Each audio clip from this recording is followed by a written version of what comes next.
जलालुद्दीन मोहम्मद अकबर, जो कि अकबर के नाम से भी जाने गए, 16वीं सदी में हिंदुस्तान के राजा थे। उनके दरबार के नवरत्न बहुत प्रमुख हुए।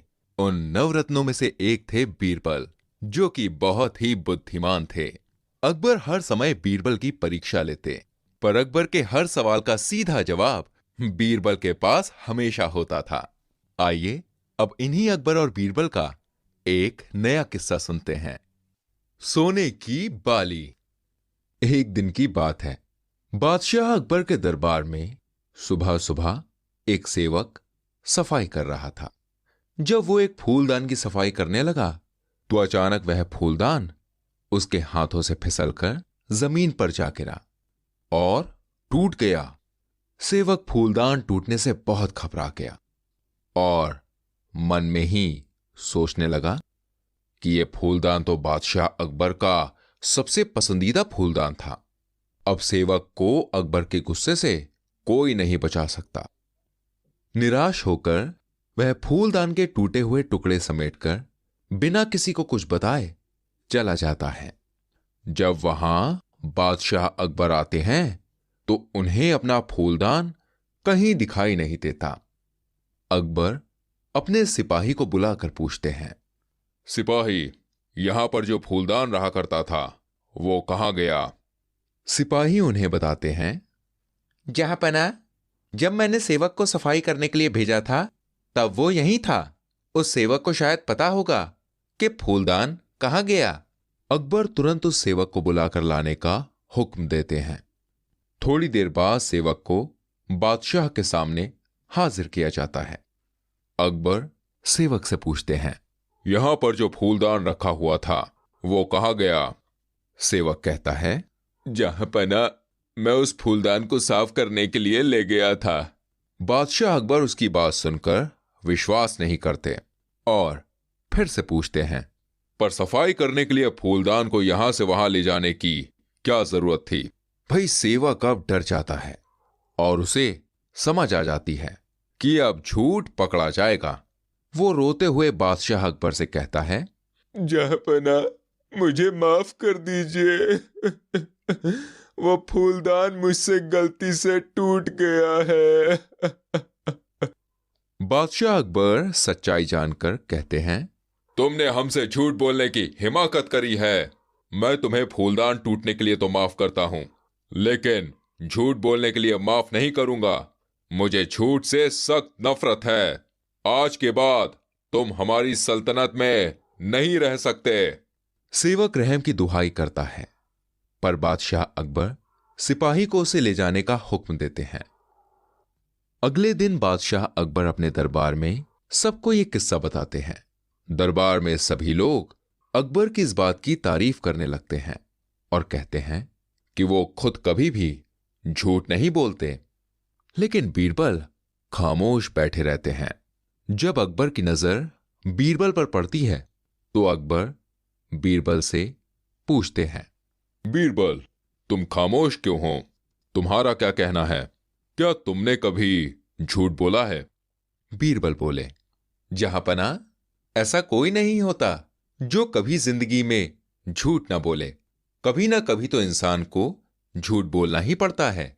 कभी कभी इंसान इसलिए झूठ बोलता है कि हमारे सच से किसी को तकलीफ ना हो, और कभी अपने आप को शर्म से बचाने के लिए भी इंसान झूठ बोलता है।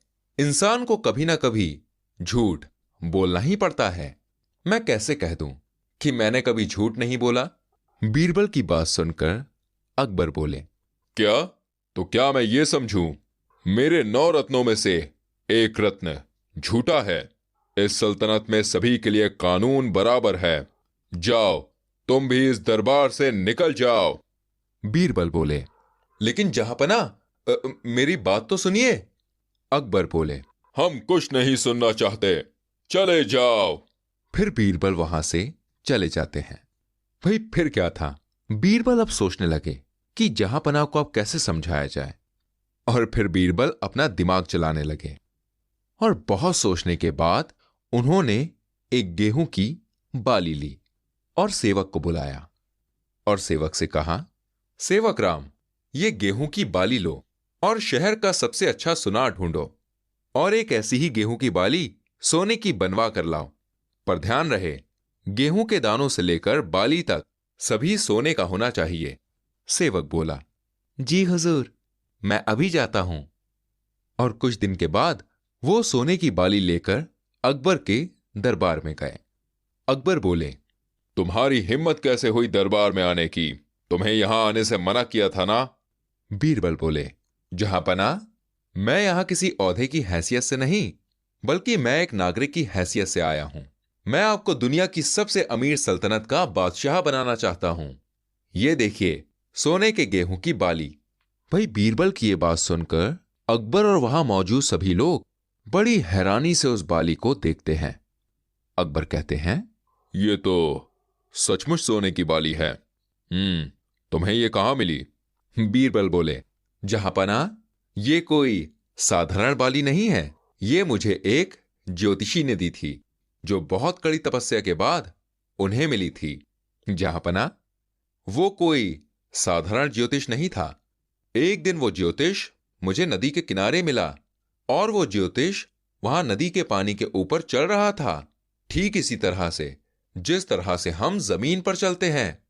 अकबर हैरान होकर पूछते हैं, अच्छा, इतने महान ज्योतिष हैं? तो फिर चलो, देर कैसी है, इसे अभी खेत में बो देते हैं। बीरबल बोले, हां हां जहांपना, मैंने इसका इंतजाम पहले से ही करके रखा है। मैंने इसके लिए एक बहुत अच्छी जगह देखी है। हम कल सुबह इस बाली को वहीं बोएंगे। बीरबल की बात सुनकर अकबर बोले, हां बीरबल, हम कल सुबह ही इस बाली को बोएंगे और ये सबको बता देना कि हम ये सोने की बाली उस उपजाऊ जमीन पर बोने वाले हैं। बीरबल बोले, जी जहांपना, मैं कल सुबह ही आ जाऊंगा सबको लेकर। फिर अगले दिन अकबर और बीरबल बहुत से लोगों के साथ उस जगह पर आते हैं। बीरबल बोलते हैं, जहांपना, ये है वो जगह जिसके बारे में मैं आपको बता रहा था। अकबर बोले, बीरबल, तो देरी क्या है, इस बाली को जाकर बो दो। बीरबल बोले, नहीं नहीं, मैं नहीं जहांपना, मैं इसे नहीं बो सकता, क्योंकि इस बाली को वही बो सकता है जिसने कभी झूठ नहीं बोला हो। मैंने तो कई बार झूठ बोला है। आप ये काम किसी और से करवा लीजिए। इसके बाद अकबर वहां खड़े लोगों से पूछते हैं, क्या आप में से कोई ऐसा है जिसने कभी झूठ नहीं बोला है? भाई वहां खड़े सभी लोग चुप रहते हैं, आगे कोई नहीं आता है। अकबर बोले, हमें ये उम्मीद नहीं थी। बीरबल बोले, जहांपना, अब आप ही एक ऐसे शख्स हैं जिसने कभी झूठ नहीं बोला, तो आप ही इस बाली को बो दीजिए। भाई अकबर बहुत हिचकिचाते हैं और कहते हैं, मैं कैसे? मैंने भी तो कभी ना कभी झूठ बोला है, बचपन में या फिर कभी और। बीरबल बोले, जी जहांपना, उस दिन मेरे कहने का भी वही मतलब था।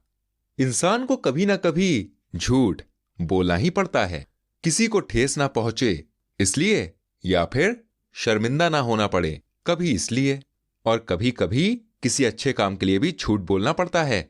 और हां जहांपना, मैंने वो बाली शहर के सुनार से बनवाई थी। ये मुझे किसी ज्योतिष ने नहीं दी थी, मैंने आपको समझाने के लिए ऐसा किया था। बीरबल की बात सुनकर अकबर बोले, हमें माफ कर दो बीरबल, हमें ऐसा नहीं करना चाहिए था।